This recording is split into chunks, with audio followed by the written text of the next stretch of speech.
Is childcare in crisis? It's always been expensive and often difficult to find. These problems have reached a breaking point for many parents over the last year and a half. Our Melissa Hipolit is going in depth on affordable childcare in Virginia in tonight's Problem Solvers investigation, all new at 6. This is Boo Boo. When COVID-19 shut down the world, Melissa Barlow left the workforce to stay home full-time with her daughter, Honora. I had to shut down the business for many, many months just because of COVID restriction. To make ends meet, the entrepreneur and single mom dug into her savings. Which was a better circumstance than most people, but it didn't feel great to eat up a nest egg.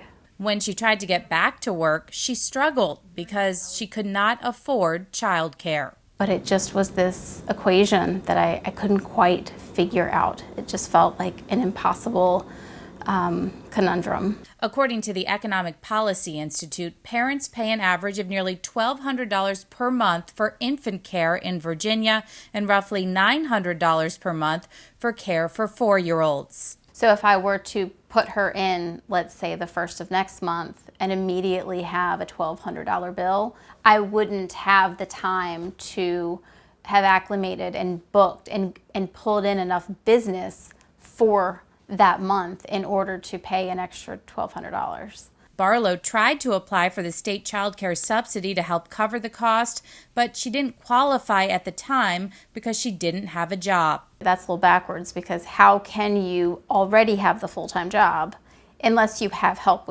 with care? Governor Ralph Northam ended up temporarily relaxing that rule during COVID, but the change is not permanent. Barlow says childcare should be a top political issue, but she hasn't seen it come up much in this year's governor's race. CBS 6 political analyst Dr. Bob Holsworth. The challenge, of course, is that making childcare affordable is a very tough political issue. So we asked the major party candidates for their plans. Democrat Terry McAuliffe tells me raising the minimum wage to $15 an hour is a priority for him. The only thing about that is that most likely would be passed along to the parents, and then they would have to pay more.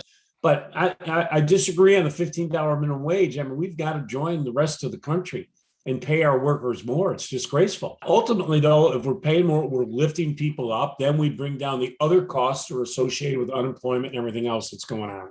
McAuliffe also said he would work to relax subsidy rules. Well, I think that's very important, that people be able to be protected when they're out actually looking for work, because we want people to actually be back in the workforce as fast as possible. And explore ways to better leverage federal dollars. I mean, are you considering subsidizing the cost for families at all? Sure. Listen, always put on the table, it is too expensive. We want to get people back into the workforce. Employers need employees desperately, as you know what's going on all over the country. So I would look at state resources being involved, bringing down more federal resources. Republican Glenn Youngkin declined our request for an interview, but a spokesperson said Youngkin believes it is important for Virginians to have flexible child care options. She pointed to his plan to support Virginia veterans that includes a child care subsidy program for active duty primary caregivers so that when they separate from service, there is no gap in child care.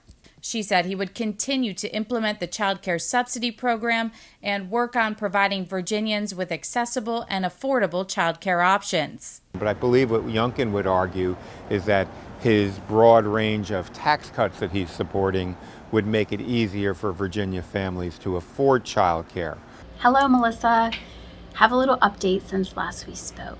As for Barlow, since our interview, she was able to get Honora into a free pre-K program through Henrico County. For the first time in 4.5 years, I suddenly am available to work more than 8 days a month. It's a game changer. But because of her challenges, she now has some advice for others thinking about starting a family. I have friends that have said, like, oh, we're thinking about having children, and I immediately say, who's going to watch them?